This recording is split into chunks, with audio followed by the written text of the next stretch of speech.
strengthen your liver health. I have a little bit of a sore throat, so excuse me. But does anybody know some of the functions of the liver? Yes, absolutely. Okay. It's in our body. It's what? To filter our, whatever we put in liquids in our body. Exactly. Not only liquids, but everything we put in, everything we put on our skin, is filtered. So all the toxins that come into the body are filtered first through the liver. And in Chinese medicine, they say that the liver is the harmonizing organ. So the liver is out of whack, and the whole body is out of whack because it's the primary detoxification organ.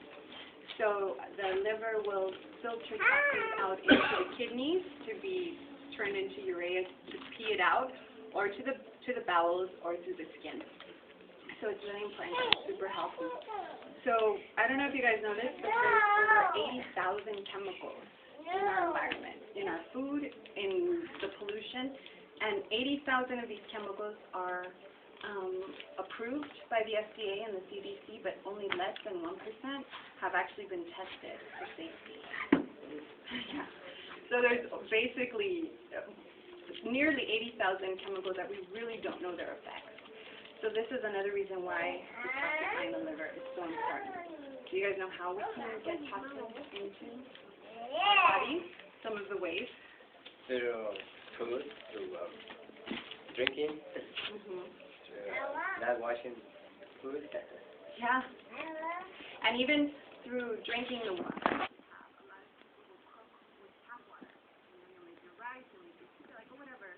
Once you boil it, it's fine. When you boil it, you do get rid of the bacteria, but you don't get rid of the heavy metals, the fluorine, and a lot of the pharmaceuticals that are going into the water supply. That again are part of those 80,000 chemicals we know very little about. So you are ingesting those toxins into just making rice with that water.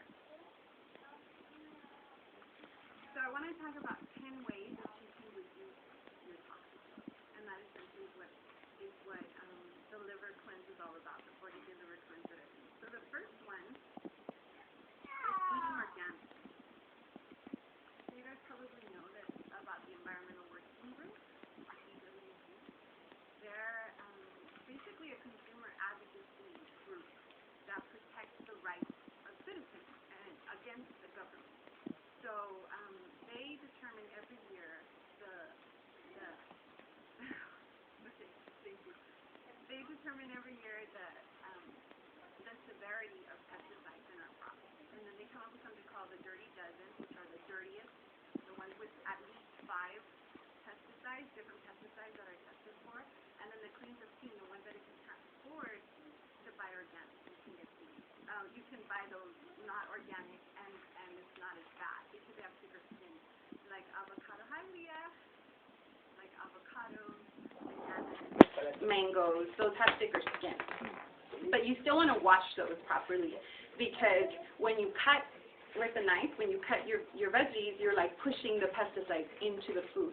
So sometimes I actually didn't really think about this, and I was cutting up papaya, and you know how sometimes when it's really ripe, it's like a little moldy, and I was like, I probably should rinse this really good before I, peel it. So that's important, is to make sure that even if you're not eating the skin, you're still washing the vegetables and the fruits.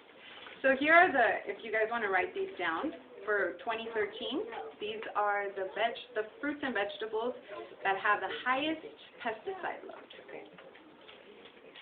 So it's apples, celery, sweet bell peppers, peaches, strawberries, spinach, nectarines, grapes, green beans, lettuce, cucumbers, domestic blueberries, and potatoes. And another one that's a big concern are kale and collard greens. And a lot of the times you think you're doing a good thing because you go and get a fresh juice and it has kale and it has apple. But if it's not organic, that's the biggest pesticide load, and you're getting it extracted at high doses into your fresh juice, and you think you're doing a good thing. So even though the food in itself is detoxifying some of that load, you're actually still ingesting some of it. Okay, so that's really important. And why do we need to reduce pesticide exposure? The EPA says that 80% of most people's exposure to pesticides occurs indoors.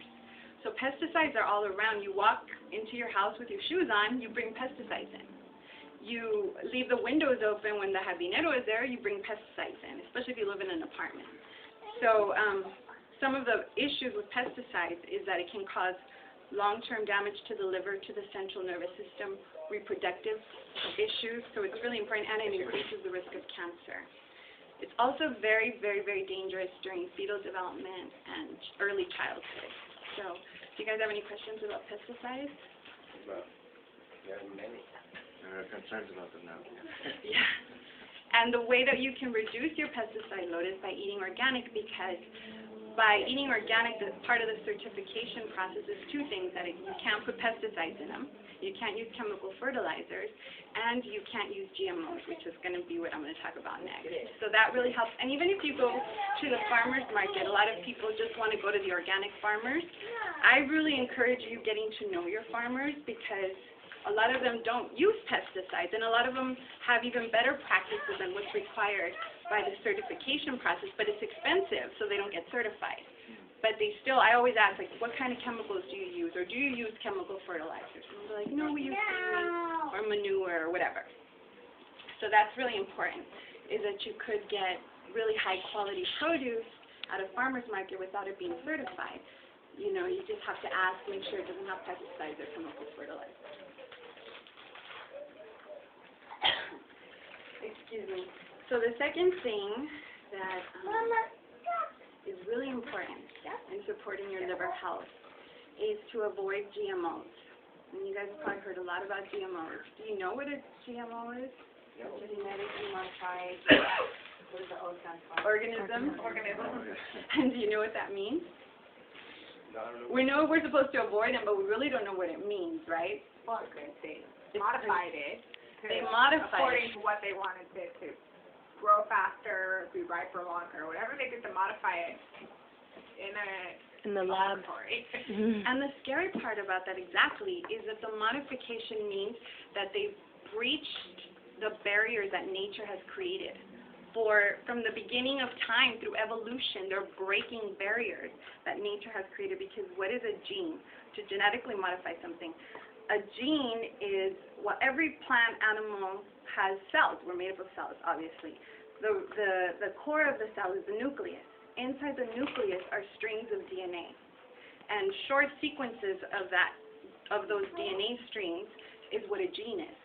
So it identifies who you are, your ancestry, also how any life form is going to manifest in what season.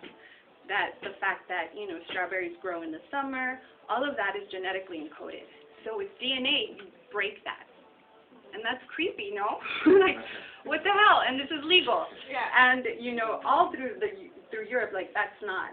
Europe, Japan, those places, GMOs are illegal, because people started to question, like, why are people doing this? This is not right. But because of, you know, small interest and whatever. We're not going to get into that.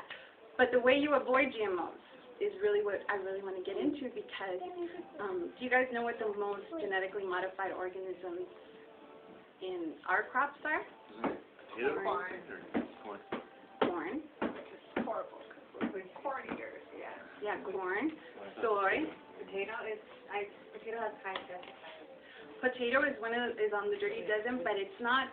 Potatoes are not, even though they're testing different varieties of what they want to do with the different foods, those aren't on the market yet. Okay. So that's a good thing. And That's wheat good. also is not genetically modified yet, but it's very, I've been reading about what genetically modified wheat does to the body, and they really are trying to pass it through the FDA, so we got to be really careful. But corn is 90% of our crops that are not organic corn are genetically modified corn. And basically what's happening with genetically modified means they'll take the gene of one species, introduce it to another species to create a desired trait or characteristic, which is crazy, because now what's happening is people are becoming infertile, people are having reproductive issues, and why? Because nature replicates itself. When something is not natural, it's not going to replicate. So people are like, you know, you notice like people are having a harder time getting pregnant, but you know, GMOs have been on the market since 1996, and we don't know, we didn't know. You know, you go get French fries, they're using canola oil, which is genetically modified, or corn oil, or soy oil, and all of that you're eating it. Or potato chips, they're all natural, but they have, you know, they're made with corn oil, canola. So corn, or you go, you know, eat your tortillas or whatever, you're eating genetically modified corn, unless it's organic, because Especially these tortillas, no? yeah. Our tortillas here in the U.S. Yeah, here. We're not talking about Mexico. We're talking about here.